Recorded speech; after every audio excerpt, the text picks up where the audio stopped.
Hello sa inyong lahat. Ako si Aina.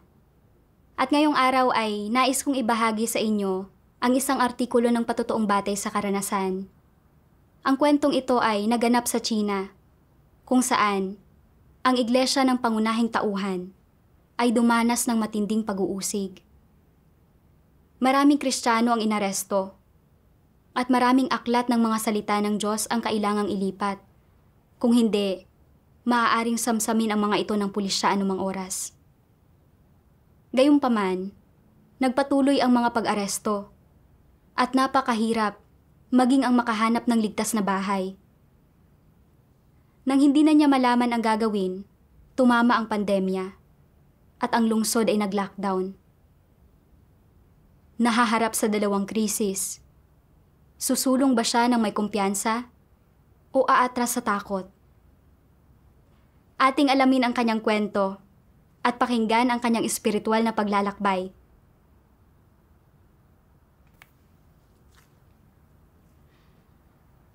Sabado, 15 ng Oktubre, 2022. Maaraw, nagiging maulap.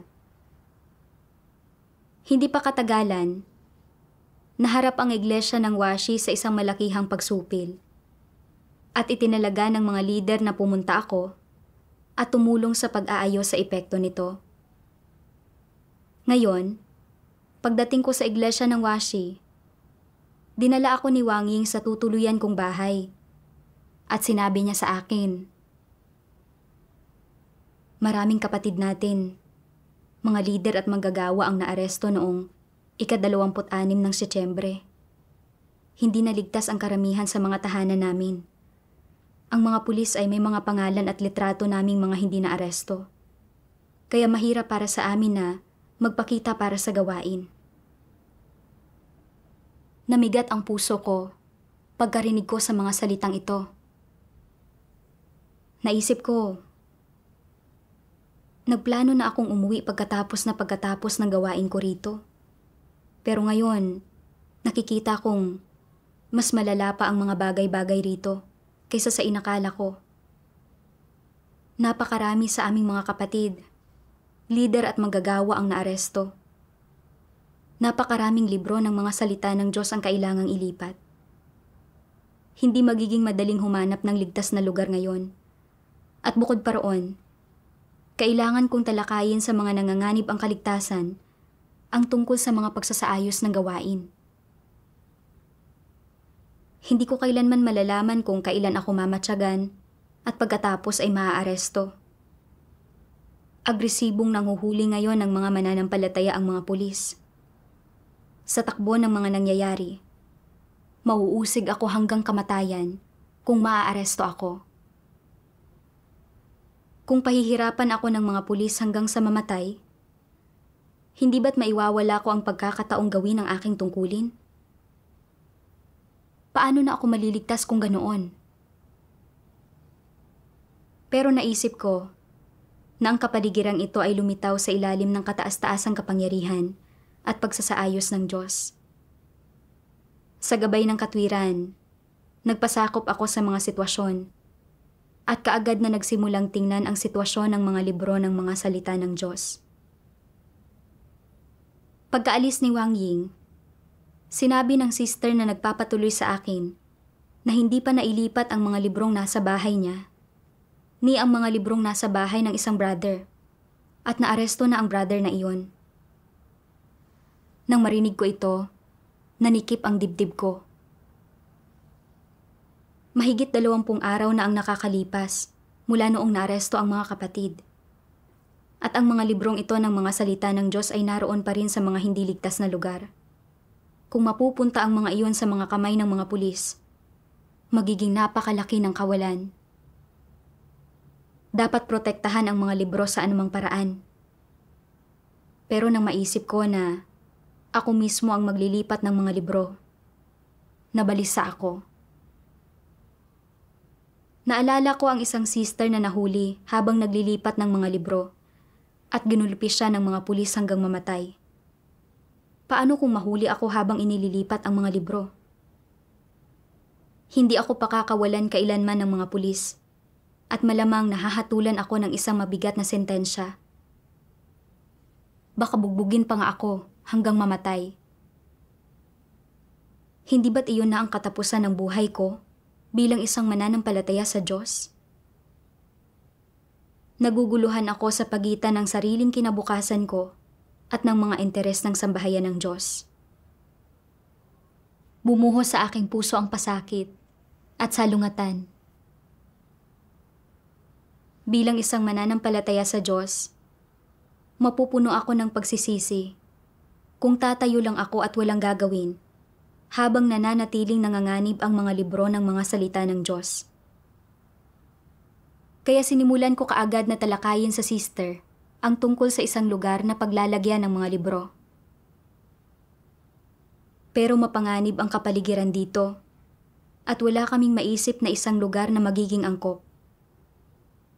Dahil nakikita kong hindi sumusulong ang gawain.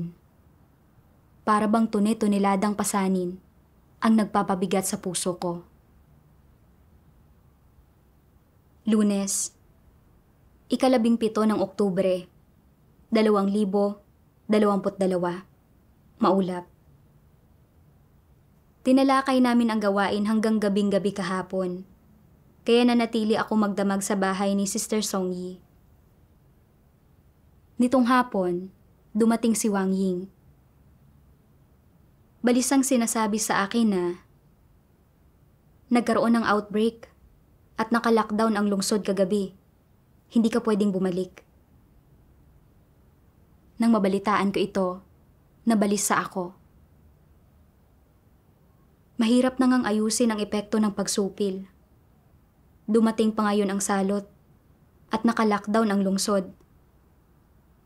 Paano na matatapos ang gawaing ito ngayong nahaharap kami sa gayong dobling suliranin? Masidhi ang salot na ito. Sa labas, may mga nagpapatrolya kahit saan. Ang lahat ng checkpoint ay mahigpit na kontrolado. Kahit na makakita ako ng ligtas na lugar para sa mga libro, hindi ko magagawang panatilihing ligtas ang mga iyon kung mahuhuli ako ng mga nagpapatrolyang pulis habang inililipat ang mga iyon. Magiging mas malaking kawalan pa iyon. Pero hindi ko rin pwedeng basta iwan na lang ang mga libro sa mga hindi ligtas na lugar. Ano ang dapat kong gawin? Ang tanging pag-asa ko ay ang alisin na kaagad ang lockdown at mailipat ko ang mga libro sa lalong madaling panahon. Huwebes, 10 ng Nobyembre, 2022. Makulimlim na may ulan. Sa umagang ito, balisa akong dumungaw sa bintana. Sa lansangan sa ibaba, may mahabang pila ng mga tao na nagpapa-PCR test. Nakita ko na talagang walang palatandaan na aalisin na ang lockdown. Sa pagkabalisa ko, inudyukan ko ang sister na nag-host sa akin na tingnan kung may iba pang paraan para makalabas. Walang magawa. Sinabi niya sa akin. Lumalala ang salot. Hindi pinapayagan ang sino man na umalis sa lugar. Nakasara ang lahat. Mas lalo akong nabalisa nang marinig ko ito. Iniisip ko, paano kung matatapos ang gawaing ito kung ganap na naka-lockdown ang lungsod? Kung magpapatuloy ang lockdown, paano ko maililipat ang mga libro ng mga salita ng Diyos? Kailan ba talaga matatapos ang lockdown? Mahigit 20 araw na akong naririto. At ang sister na nag-host sa akin ay tinutugis din ng mga pulis.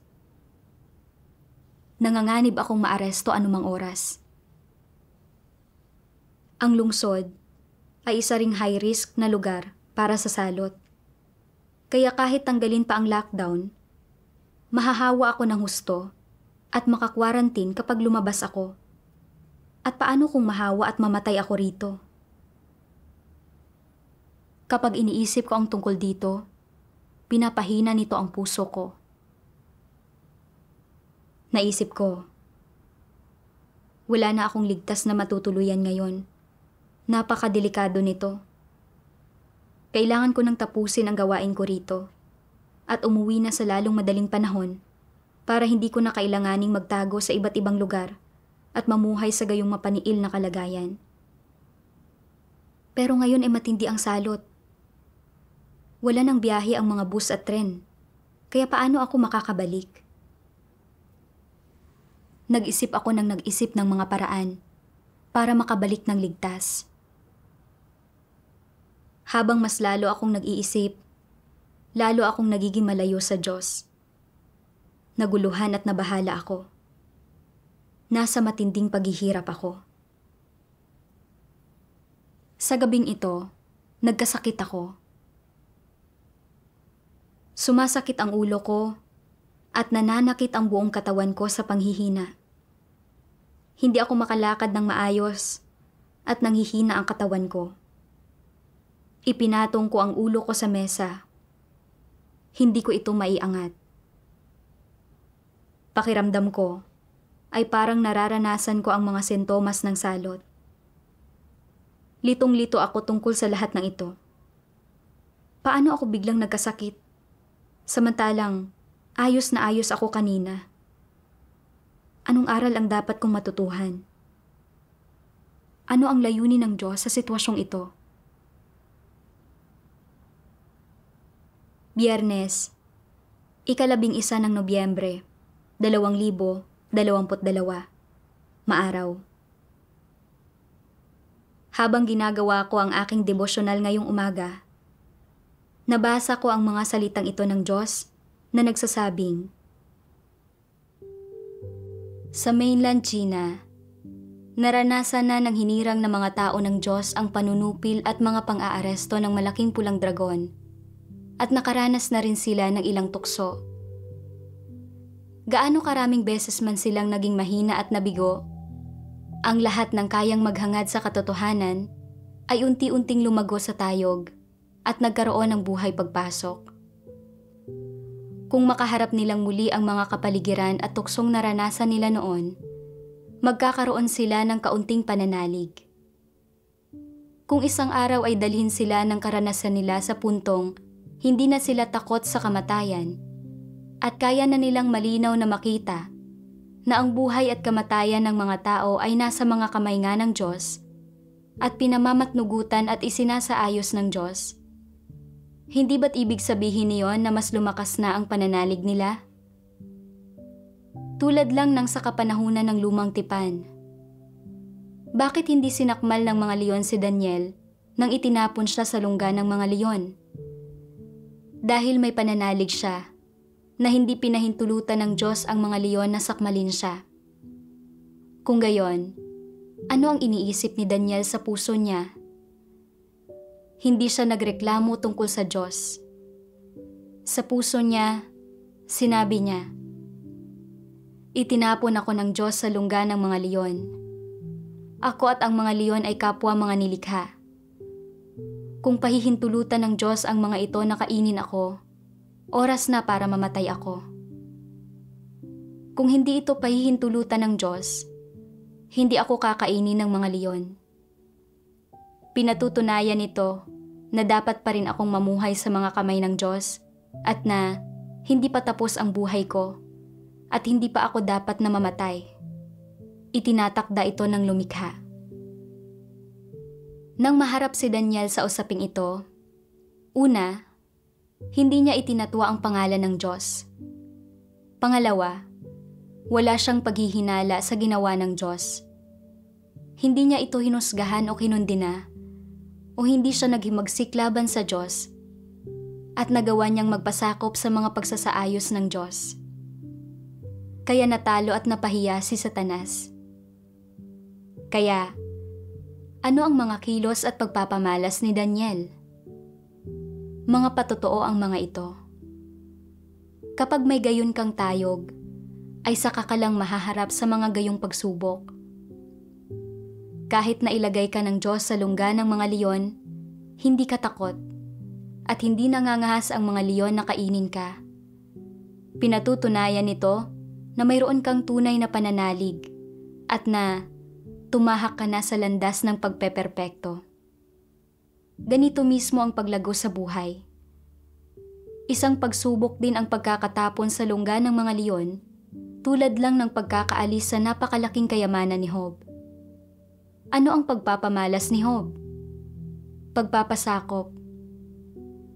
Bakit nagawa niyang magpasakop?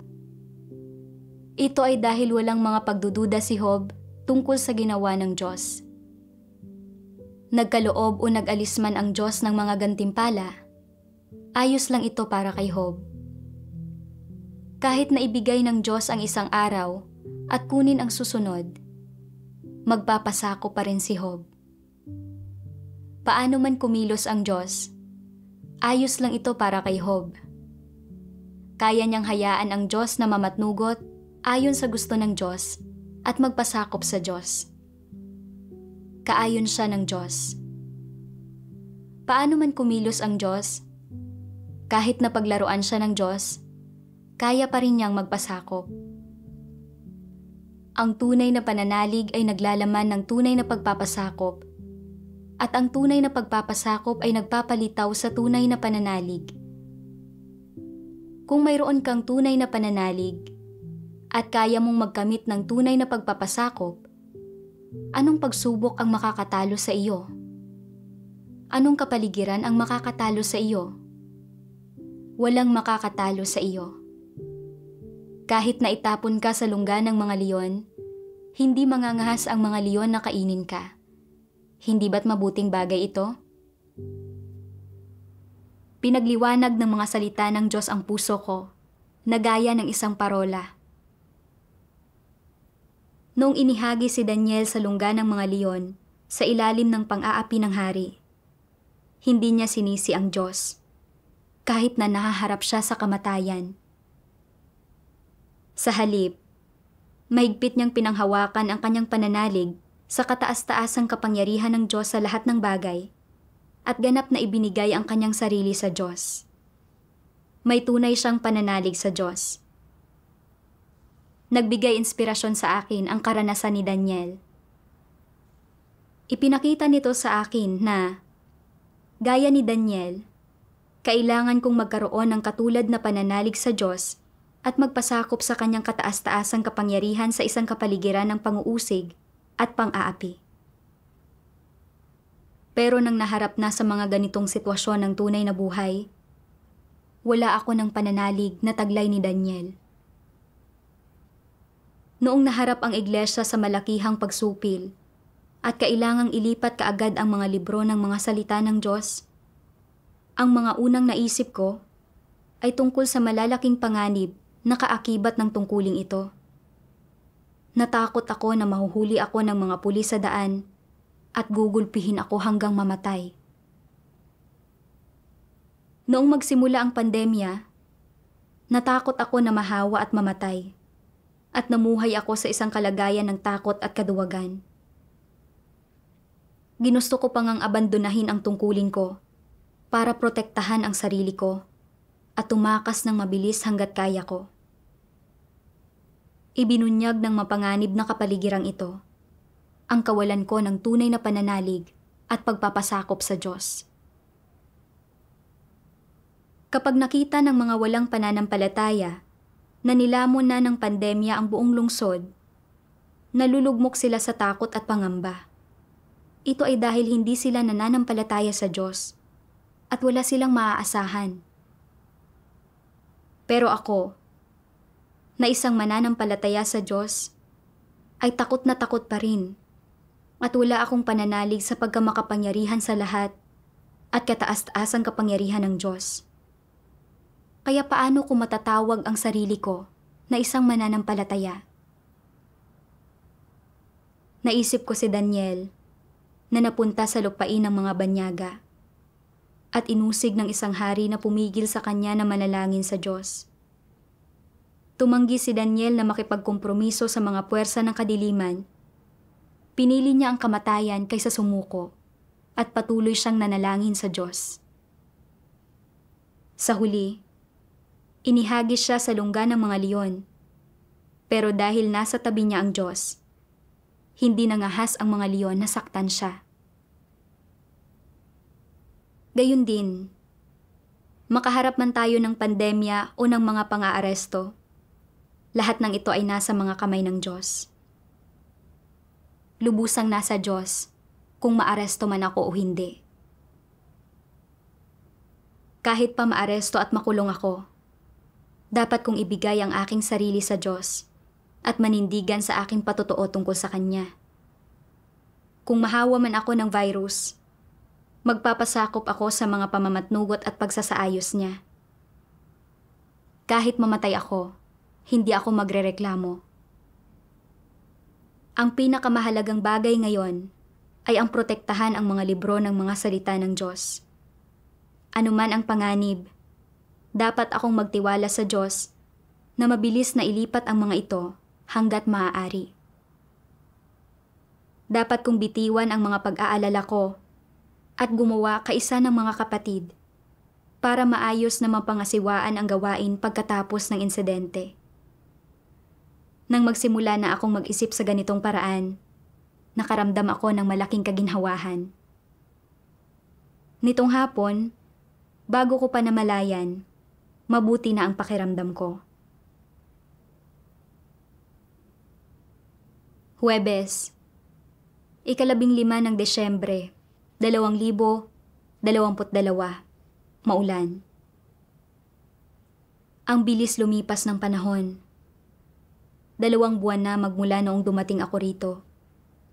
Pinangangasiwaan ko na ang epekto ng nangyaring pagsupil magmula nang dumating ako rito. Pero dahil sa mapanganib na kapaligiran, mabagal ang pag-unlad. Kagabi, nalaman ko na may isang tao na kumilos bilang isang Judas at ipinagkanulo ang maraming lider, manggagawa at kapatid. Naisip ko, ang mga tahanan dito na pwede sanang magpatuloy ng mga tao ay hindi naligtas. Ang lahat ng gawain namin ay ganap na nahahadlangan. At ngayon ay lalong lumala ang sitwasyon. Gaano kaya katagal para matapos ang gawain ito? Hindi ako makahinga dahil sa kaisipang ito. Ngayong gabi, dumating si Wang Ying. Nagsasabing malamang na nasundan siya noong isang gabi at hindi naligtas dito. Iminungkahi niya na bumalik na ako. Lubos na katanggap-tanggap ang mungkahi niya. At naisip ko, dahil masama na ang mga bagay-bagay, magiging pinakamainam na bumalik na.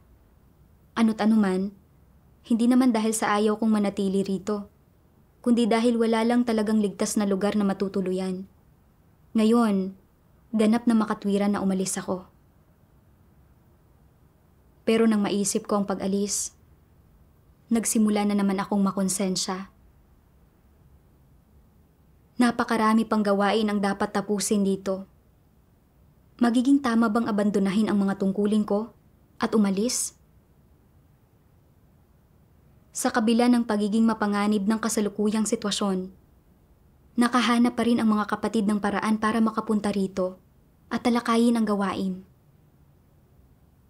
Kung babalik na ako, hindi ko na masusubaybayan ang gawain. Pero walang ligtas na matutuluyan dito. Natagpuan ko ang sarili ko na namumuhay sa tuloy-tuloy na pagkatakot at pagkabalisa. Gaya ng isang takot na ibon. Gulong-gulo ako. Dapat ba akong umalis? O dapat ba akong manatili? Hindi ko alam kung ano ang gagawin. Linggo, 18 ng Desyembre, 2022. Maaraw. Ngayon, nagpatuloy akong magnilay. Bakit gusto ko palaging tumakas kapag nahaharap ako sa isang mapanganib na kapaligiran? Nagkataon na nakatanggap ako ng isang liham mula sa isang kapatid at lubos akong naantig pagkabasa ko rito. Nagsabi siya kung paanong pagkatapos niyang lumaya mula sa kulungan, hiniling niyang manatili sa iglesia para ayusin ang epekto ng pagsupil. Pero dahil nag-alala siya na maaari siyang maaresto ng mga pulis anumang oras, umalis siya. Bilang resulta, saglit niyang hindi nagampanan ang kanyang tungkulin na pinanghinayangan niya. Sa partikular, nagbanggit siya ng isang sipi mula sa mga salita ng Diyos na sobrang may kaugnayan sa kalagayan ko mismo. Sabi ng makapangyarihang Diyos, sa proseso ng pagganap mo sa iyong mga tungkulin, sa positibong banda, kung kaya mong tratuhin ang iyong mga tungkulin ng tama, hindi kailanman tinatalikuran ang mga ito anumang pangyayari ang iyong hinaharap. At kahit pa nawalan ng pananalig ang iba at tumigil na gampanan ang kanilang mga tungkulin, patuloy mong pinaninindigan ang sa iyo at hindi kailanman tinatalikuran ang mga ito mula simula hanggang sa huli. Nananatiling matatag at tapat sa iyong mga tungkulin hanggang sa huli. Tunay mong tinatrato ang iyong mga tungkulin bilang mga tungkulin at nagpapakita ng kumpletong katapatan. Kung kaya mong tugunan ang pamantayang ito, talagang naabot mo na ang pamantayan sa sapat na pagganap ng iyong mga tungkulin. Ito ay sa positibong banda. Gayunpaman, bago maabot ang pamantayang ito, sa negatibong banda, dapat ay magagawa ng isang taong labanan ang iba't ibang tukso. Anong uri ito ng problema kapag hindi kaya ng isang taong labanan ang mga tukso sa proseso ng pagtupad ng kanyang tungkulin, kaya tinatalikuran niya ang kanyang tungkulin at tumatakas, ipinagkakanulo ang kanyang tungkulin. Katumbas iyon ng pagkakanulo sa Diyos. Ang pagkakanulo sa atas ng Diyos ay pagkakanulo sa Diyos. Maliligtas pa rin ba ang isang taong nagkakanulo sa Diyos? Tapos na ang taong ito. Lahat ng pag-asa ay nawala na. At ang mga tungkuling dati niyang ginampanan ay pawang pagtatrabaho lamang na nauwi sa wala dahil sa kanyang pagkakanulo. Kaya, mahalagang mahigpit na panghawakan ang tungkulin ng isang tao. Sa paggawa nito, may pag-asa. Sa pamamagitan ng tapat na pagtupad ng tungkulin ng isang tao, pwede siyang maligtas at makamit ang pagsang-ayon ng Diyos. Ano para sa lahat ang pinakamahirap na bahagi ng paninindigan sa kanilang tungkulin? Ito ay kung kaya nilang maging matatag kapag nahaharap sa mga tukso. Ano ang kabilang sa mga tuksong ito? Salapi, katayuan, mga matalik na relasyon, mga damdamin. Ano pa? Kung may dalang panganib ang ilang tungkulin, maging mga panganib sa buhay ng isang tao, at ang pagganap sa gayong mga tungkulin ay maaaring magresulta sa pagkaaresto at pagkakakulong o maging pag-uusig hanggang sa kamatayan. Kaya mo pa rin bang gampanan ang iyong tungkulin? Kaya mo pa rin bang magtiyaga? Ang kadaliang mapagtagumpayan ang mga tuksong ito ay nakabatay sa kung naghahangad ang isang tao ng katotohanan. Batay ito sa kakayahan ng isang tao na unti-unting kilatisin at kilalanin ang mga tuksong ito habang hinahangad ang katotohanan para makilala ang diwa ng mga ito at ang mga satanikong panlilinlang sa likod ng mga ito. Hinihingi din itong kilalanin ang mga sariling tiwaling disposisyon, sariling kalikasang diwa, at sariling kahinaan ng isang tao. Dapat ay patuloy ding hinihingi ng tao sa Diyos na protektahan siya para mapaglabanan niya ang mga tuksong ito. Kung kaya ng isang tao na paglabanan ang mga ito at manindigan sa kanyang tungkulin ng walang pagkakanulo o pagtakas sa anumang pangyayari, ang posibilidad na maligtas ay umaabot sa 50%. Madali bang makamit ang 50% na ito? Ang bawat hakbang ay isang hamon na puno ng panganib. Hindi ito madaling makamit. Lubos na naantig ng mga salita ng Diyos ang puso ko. Ang layunin ng Diyos ay ang pag-asa na palagi akong nakakapit ng mahigpit sa mga tungkulin ko, anuman ang mga sitwasyong dumating sa akin, nang hindi nagkakanulo o tumatakas. Saka lamang ako magkakaroon ng tunay na patotoo. Kung aatras ako dahil sa kaduwagan at takot sa harap ng isang mapanganib na kapaligiran, inaabandona ang mga tungkulin ko sa ngalan ng pag-iingat sa sarili. Ipagkakanulo ko ang Diyos at maiwawala ko ang aking patotoo. Sa dami ng mga kapatid na naaaresto, napakahalaga na agad na asikasuhin ang epekto ng pagsupil. Marami na akong nabasang mga salita ng Diyos at natamasa ko ang lahat ng bagay na ibinigay ng Diyos. Pero sa sandali ng katotohanan, hindi ko magawang manatiling tapat sa Diyos o gampanan ang papel ko bilang isang nilikha. Gusto ko pang gamitin ang mapanganib na kapaligiran dito bilang katwiran para umalis. Napakamakasarili at tuso ko. Kung aalis ako, hindi ko na magagawang harapang talakayin ang gawain sa aking mga kapatid. Maaapektuhan nito ang gawain. Bukod doon, medyo nagiging mahiyain at takot ang mga kapatid dahil sa malawakang pang-aaresto. Kaya kailangan naming suportahan at hikayatin ang isa't isa sa panahong ito. Kakailanganin kong mas madalas na makipagbahaginan sa kanila tungkol sa layunin ng Diyos at kung paano gagawin ng maayos ang mga tungkulin namin sa harap ng pang-uusig at mga paghihirap. Kaya, kapakipakinabang para sa gawain na manatili ako rito. Kung nag-aalala lamang ako sa sarili kong mga interes at aabandonahin ko ang aking tungkulin dahil natatakot ako sa kamatayan, tahasang magiging isang taksil at traidor ako sa Diyos kung gayon. Magiging napakamakasarili, kasuklam-suklam, at walang pagkataon yon. Sa mga bagay na ito na naisip ko, alam ko kung ano ang kailangan kong gawin.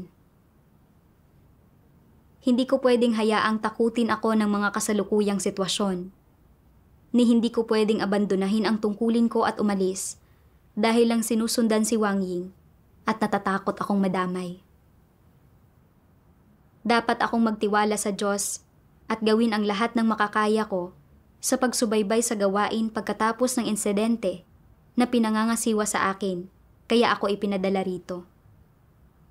Anumang mga panganib ang mangyari sa akin o gaano man kahirap ang gawain, handa akong ibigay ang aking katapatan. Mabuhay man ako o mamatay, ipagkakatiwala ko ang sarili ko sa Diyos. Hahayaan ko siyang pamatnugutan ang lahat ng bagay at magpapasakop ako sa kanyang kataas-taasang kapangyarihan at mga pagsasaayos. Kahit nabuhay ko ang kapalit, gagawin ko ng maayos ang gawaing ito. Martes, 20 ng Disyembre, 2022, Maaraw.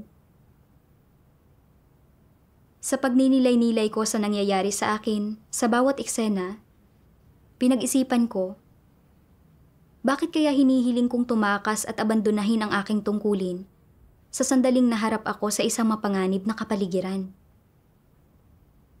Anong kalikasan ang nagkukontrol sa akin? Sa aking paghahanap, nakakita ako ng 2 sipi ng mga salita ng Diyos. Ang mga antikristo ay lubhang makasarili at kasuklam-suklam. Wala silang tunay na pananalig sa Diyos, lalong wala silang katapatan sa Diyos. Kapag nahaharap sila sa issue, sarili lamang nila ang kanilang pinoprotektahan at iniingatan. Para sa kanila, wala nang mas mahalaga pa kaysa sa sarili nilang seguridad. Hanggat maaari silang mabuhay at hindi maaaresto, wala silang pakialam kung gaano kalaki ang pinsalang na idulot sa gawain ng iglesia.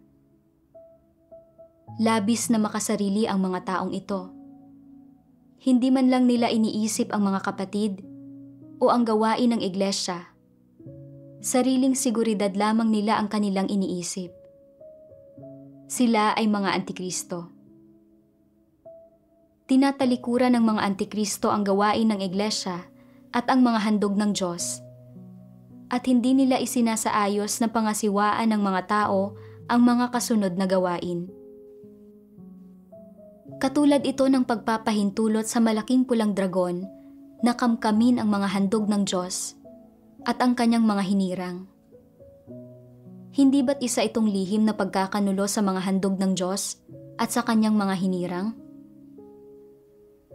Kapag malinaw na alam ng mga tapat sa Diyos na mapanganib ang isang kapaligiran, hinaharap pa rin nila ang panganib ng paggawa sa gawain ng pangangasiwa sa mga kasunod na gawain, at sinisikap nilang panatilihing kakaunti lang ang mga kawalan sa sambahayan ng Diyos bago sila mismo ang umatras. Hindi nila inuuna ang kanilang sariling seguridad. Sabihin mo sa akin, sa buktot na bansang ito ng malaking pulang dragon, sino ang makatitiyak na walang anumang panganib sa pananampalataya sa Diyos at sa paggawa ng isang tungkulin? Anuman ang tungkuling akuin ng isang tao, may nakapaloob na panganib dito. Gayunpaman, ang pagganap sa tungkulin ay iniatas ng Diyos. At habang sinusunod ang Diyos, dapat akuin ng isang tao ang panganib sa paggawa ng kanyang tungkulin. Dapat gumamit ng karunungan ang isang tao, at kailangan niyang gumamit ng mga hakbang para matiyak ang kanyang seguridad. Ngunit hindi niya dapat unahin ang pansarili niyang seguridad. Dapat niyang isaalang-alang ang layunin ng Diyos, unahin ang gawain ng sambahayan ng Diyos, at unahin ang pagpapalaganap ng Ebanghelyo. Ang pagkumpleto sa atas ng Diyos sa kanila ang pinakamahalaga, at ito ang prioridad. Pangunahing prioridad ng mga antikristo ang kanilang personal na seguridad. Naniniwala sila na walang anumang kinalaman sa kanila ang iba pang bagay. Wala silang pakialam kapag may nangyayari sa ibang tao, kahit sino man ito. Hanggat walang masamang nangyayari sa mismong mga antikristo, panatag ang pakiramdam nila. Wala silang anumang katapatan na natutukoy sa kalikasang diwa ng mga antikristo. Ang mga antikristo ay walang ipinapakitang katapatan sa Diyos. Kapag inaatasan sila ng gawain, masaya nila itong tinatanggap at gumagawa sila ng ilang magagandang deklarasyon. Ngunit kapag dumarating ang panganib, tumatakbo sila ng napakabilis. Sila ang unang tumatakbo, ang unang tumatakas. Ipinapakita nito na ang kanilang pagiging makasarili at kasuklam-suklam ay talagang malala. Wala silang anumang pagpapahalaga sa responsibilidad o katapatan man lang. Kapag nahaharap sa isang problema, ang alam lang nila ay tumakas at magtago, at iniisip lang nila ang pagprotekta sa kanilang sarili. Hindi kailanman isinasaalang-alang ang kanilang mga responsibilidad o tungkulin. Alang-alang sa kanilang pansariling seguridad, palaging ipinapakita ng mga antikristo ang kanilang makasarili at kasuklam-suklam na kalikasan. Hindi nila inuuna ang gawain ng sambahayan ng Diyos o ang kanilang sariling mga tungkulin. Lalong hindi nila inuuna ang mga interes ng sambahayan ng Diyos. Sa halip, inuuna nila ang sarili nilang seguridad.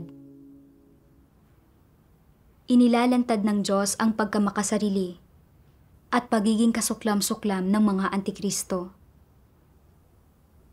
Kapag nahaharap sila sa isang mapanganib na kapaligiran habang ginagawa ang kanilang tungkulin, iniisip lang nila ang kanilang sarili saan man sila pumunta. Partikular nilang pinapahalagahan ang kanilang sariling kaligtasan at buhay. Kapag naapektuhan na ang sarili nilang mga interes, inaabandona nila ang gawain ng sambahayan ng Diyos at hindi nagpapakita ng katapatan sa Diyos. Sa pagbabasa ko ng mga salita ng Diyos na naglalantad sa mga antikristo, tinamaan ang puso ko. Hindi ba't kumilos ako ng ganito? Dahil nakikita ko ang masamang kapaligiran dito sa iglesia at ang pagkalat ng salot, natakot ako na maaaresto at pahihirapan ako ng mga pulis hanggang mamatay. Natakot din ako na mahahawa ako ng virus at mamamatay. Partikular akong takot sa kamatayan at hiniling kong makatakas kaagad hanggat kaya ko. Dahil namumuhay ako sa mga satanikong lason gaya ng ang bawat tao para sa kanyang sarili at bahala na ang iba. Ang tadhana ni numan ay nasa kanyang sariling kamay at mas mainam ang masamang buhay kaysa isang mabuting kamatayan. Naniwala ako na sa buhay, dapat nating isipin ang ating mga sarili. Mas pipiliin kong magpatuloy sa isang hamak na pag-iral kaysa magbayad ng halaga para gawin ang tungkulin ko. Napakamakasarili ko at kasuklam-suklam. Ang mga kapatid na tapat na gumagawa ng kanilang mga tungkulin, kahit na alam nila ang peligro ng paggawa niyon sa mga mapanganib na kapaligiran, ay mahigpit na nakakapit sa kanilang mga tungkulin sa pamamagitan ng pagtitiwala sa Diyos.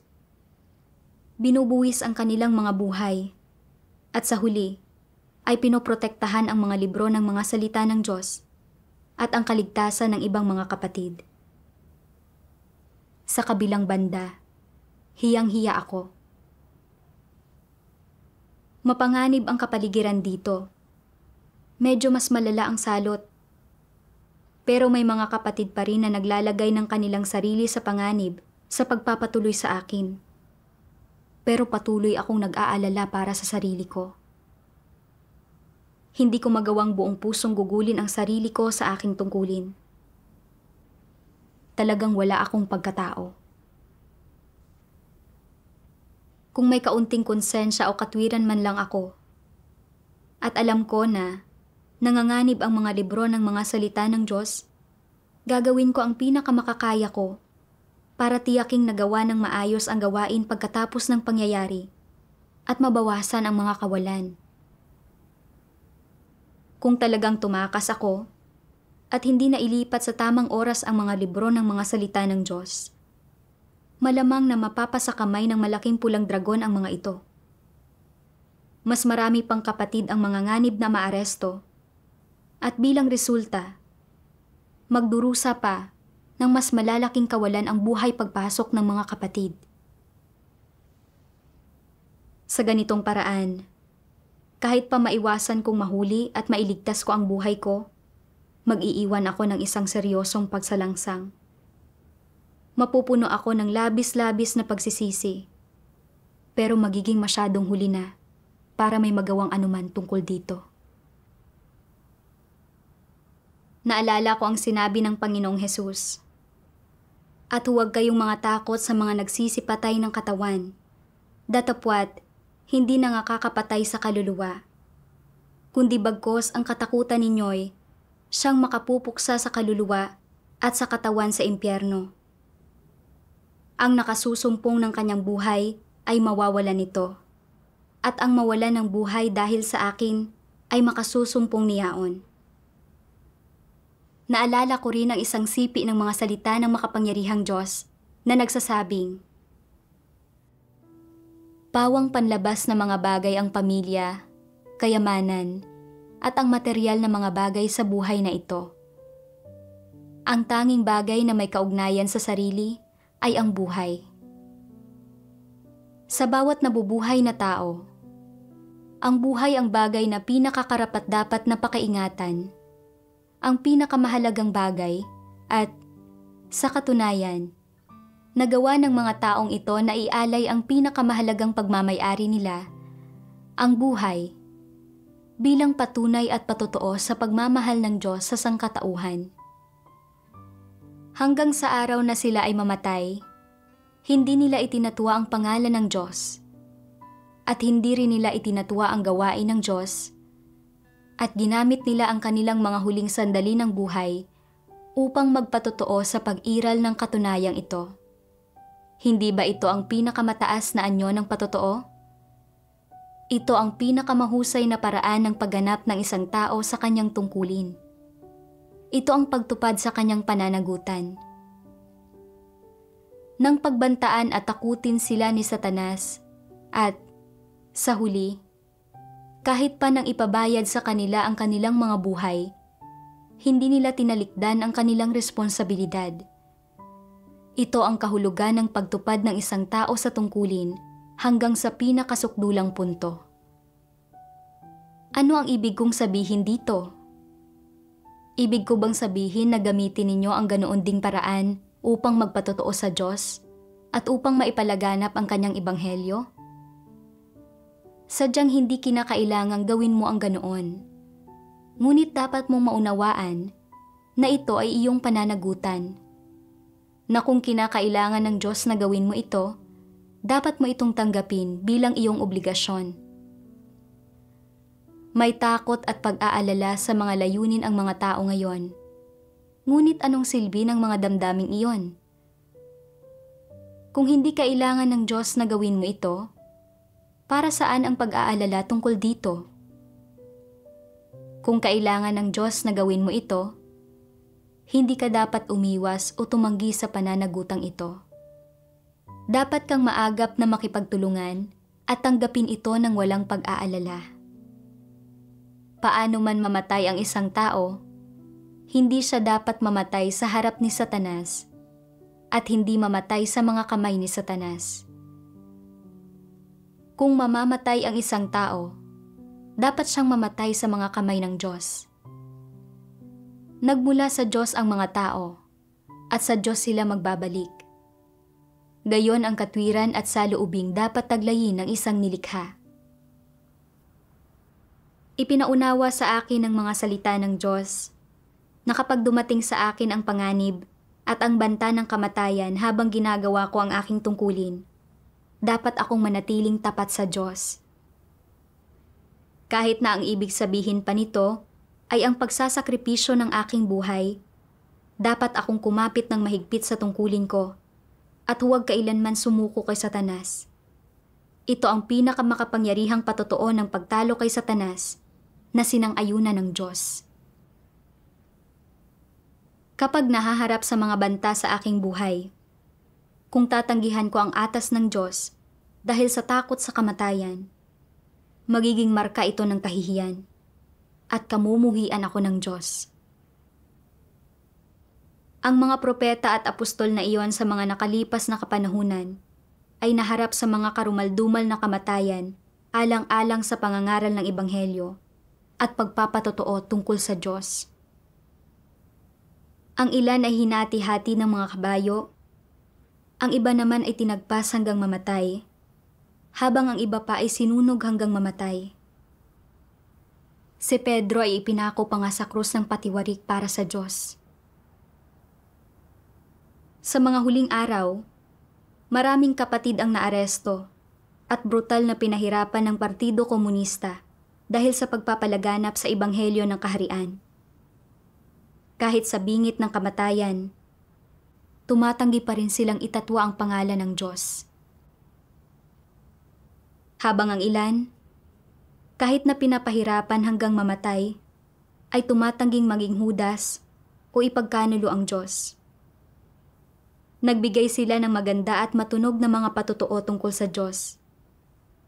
Ginamit nila ang kanilang sariling buhay para ipagtanggol ang tunay na daan at nagproklama at nagpatotoo sa masamang mundong ito sa pamamagitan ng kanilang kamatayan na ang Diyos ay ang nag-iisang tunay na Diyos, ang lumikha. Kahit na ang ibig sabihin nito ay ang pagsasakripisyo ng kanilang buhay, hindi pa rin sila mag-aatubili. Ang pagbibigay ng buhay para magpatotoo tungkol sa Diyos ay isang mahalaga at makahulugang pagkilos. Ito ang pinakamataas na uri ng patotoo. Nang mapagtanto ko ito, nabawasan ang takot ko. Handa akong harapin ang kapaligirang ito sa pamamagitan ng pagtitiwala sa Diyos. Nang sandaling ito, pumasok sa isip ko ang mga salitang ito ng Diyos. Sabi ng makapangyarihang Diyos, kahit gaano pa kamakapangyarihan si Satanas, kahit gaano pa ito kapangahas at kaambisyoso, kahit gaano pa katindi ang abilidad nito para magdulot ng pinsala, kahit gaano pa kalawak ang mga paraan para gawing tiwali at akitin nito ang tao, kahit gaano pa kagaling ang mga pandaraya at mga pakanan nito sa pananakot sa tao, kahit gaano pa pabago-bago ang anyo ng pag-iral nito, hindi pa ito kailanman nakalikha ng kahit isang buhay na nilalang, hindi pa kailanman nakapagtakda ng mga batas at patakaran para sa pag-iral ng lahat ng bagay, at hindi pa kailanman nakapaghari o nakakontrol ng anumang bagay, may buhay man o wala. Sa loob ng kosmos at sa kalangitan, wala ni isang tao o bagay ang naisilang mula rito o umiiral ng dahil dito. Wala ni isang tao o bagay ang pinaghaharian nito o kinukontrol nito. Sa kabaligtaran, hindi lamang nito kailangang magpasailalim sa kapamahalaan ng Diyos, kundi higit pa rito ay kailangang magpasakop sa lahat ng atas at kautusan ng Diyos. Kung walang pahintulot ang Diyos, mahirap para kay Satanas na hipuin kahit na ang isang patak ng tubig, ubutil ng buhangin sa lupa. Kung walang pahintulot ang Diyos, ni hindi malaya si Satanas na galawin man lamang ang mga langgam sa lupa, lalo na ang sangkatauhan na nilikha ng Diyos. Sa mga mata ng Diyos, mas mababa pa si Satanas sa mga liryo ng kabundukan, sa mga ibon na lumilipad sa himpapawid, sa mga isda sa karagatan, at sa mga uod sa lupa. Ang papel nito sa lahat ng bagay ay para pagsilbihan ang lahat ng bagay, para pagsilbihan ang sangkatauhan, at para pagsilbihan ang gawain ng Diyos at ang kanyang plano ng pamamahala. Kahit gaano pa kamalisyoso ang kalikasan nito, at gaano man kasama ang diwa nito, ang tanging bagay na magagawa nito ay ang tapat na gawin ang tungkulin nito, ang magsilbi sa Diyos at magbigay ng hambingan sa Diyos. Ito ang diwa at kinatatayuan ni Satanas. Ang diwa nito ay hindi kaugnay sa buhay, hindi kaugnay sa kapangyarihan, hindi kaugnay sa awtoridad. Laruan lamang ito sa mga kamay ng Diyos. Isa lang makina na nagsisilbi sa Diyos. Kapag handang isakripisyo ng mga tao ang kanilang mga buhay, ang lahat ng bagay ay nagiging hindi mahalaga at walang makagagapi sa kanila. Ano ang maaaring maging higit na mahalaga kaysa buhay? Sa ganitong paraan, nawawalan si Satanas ng kakayahang gumawa pa sa mga tao. Walang anumang magagawa ito sa tao. May awtoridad at kapangyarihan ang mga salita ng Diyos. Nasa ilalim ng kataas-taasang kapangyarihan at pagsasaayos ng Diyos ang lahat ng bagay. Gaano man kabangis at kabagsik si Satanas, maging ito ay hindi makakataka sa hangganang itinakda ng Diyos. Kung wala ang pahintulot ng Diyos, hindi ito mangangahas lumagpas ng linya, lalo pa ang pinsalain tayo. Gaya ng kung paanong gustong wasakin ni Satanas si Job, hindi hinayaan ng Diyos si Satanas na kunin ang buhay ni Job. At bagamat ginamit ni Satanas ang bawat panlalansi at pakanan nito, hindi ito nangahas na kunin ang buhay ni Job. Ipinatanto nito sa akin na ang awtoridad ng Diyos ay lampas sa maaabot ng anumang mga kumakalabang puwersa. Kahit gaano kasama ang sitwasyon dito, hindi pa rin ako naaaresto. Ito ay dahil lahat sa proteksyon ng Diyos. Isang beses, pumunta ako sa isang nag-host na bahay, pero hindi dumating ang sister para sunduin ako. Kalaunan, nalaman ko na naipagkanulunan ng isang hudas ang bahay at nasa ilalim ng matinding pagmamanman ng mga pulis. Dahil lahat sa proteksyon ng Diyos, kaya hindi ako nakarating doon. Dagdag pa rito, tinalian ng salot na ito ang mga kamay ng mga pulis. Hinahadlangan ang kanilang mga pagsisikap na arestuhin ang mga kapatid. Kung hindi, sino ang nakakaalam kung ilan pang mga kapatid ang mahaharap sa mga pang-aaresto? Lahat ng ito ay mahimalang gawa, karunungan, at pagkamakapangyarihan sa lahat ng Diyos. Kahit sa gitna ng mapanganib na kapaligirang ito, hindi nangangahas ang CCP na hawakan ako ng walang pahintulot ng Diyos. Nasa sa Diyos kung maaaresto ba ako at mabibigyan ng mabigat na sentensya. Hindi na ako maaaring mabuhay para sa sarili ko.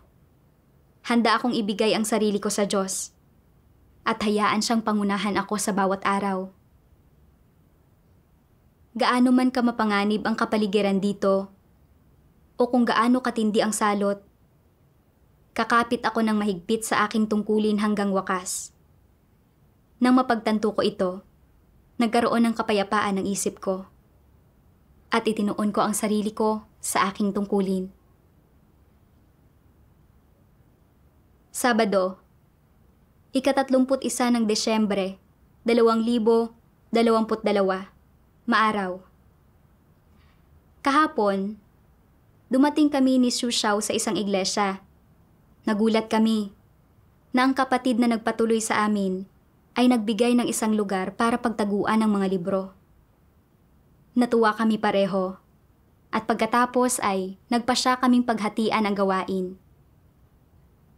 Inalam ni Su Xiao ang sitwasyon ng bahay, samantalang bumalik naman ako para talakayin sa mga kapatid ang usapin tungkol sa paglilipat ng mga libro ng mga salita ng Diyos. Nang hapong ito, matagumpay naming nailipat ang unang batch ng mga libro.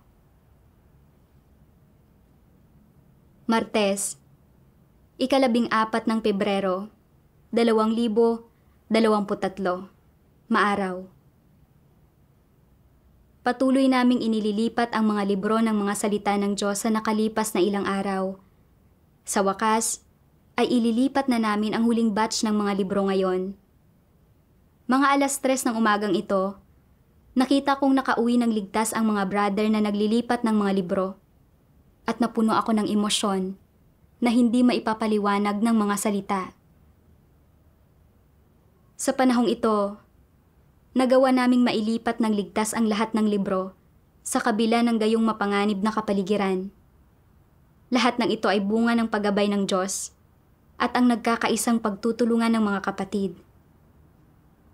Habang nakaupo sa bus pauwi ng bahay, napuno ako ng damdamin ng kapayapaan at seguridad. Sa buong paglalakbay ko, patuloy kong pinag-isipan. Sa kabila ng pagpunta ko rito para gumawa sa isang mapanganib na kapaligiran, lubos kong napagtanto na dahil mismo sa mapapanganib na kapaligirang tulad nito na nagawa naming makita ang mga mahimalang pagkilos ng Diyos at makilala na ang awtoridad at kapangyarihan ng Diyos ay hindi maaabot ng anumang mga kumakalabang puwersa. Nauunawaan ko na rin ngayon na sa pagdanas ng gayong mapapanganib na kapaligiran ay maaaring maperpekto ang pananalig ko.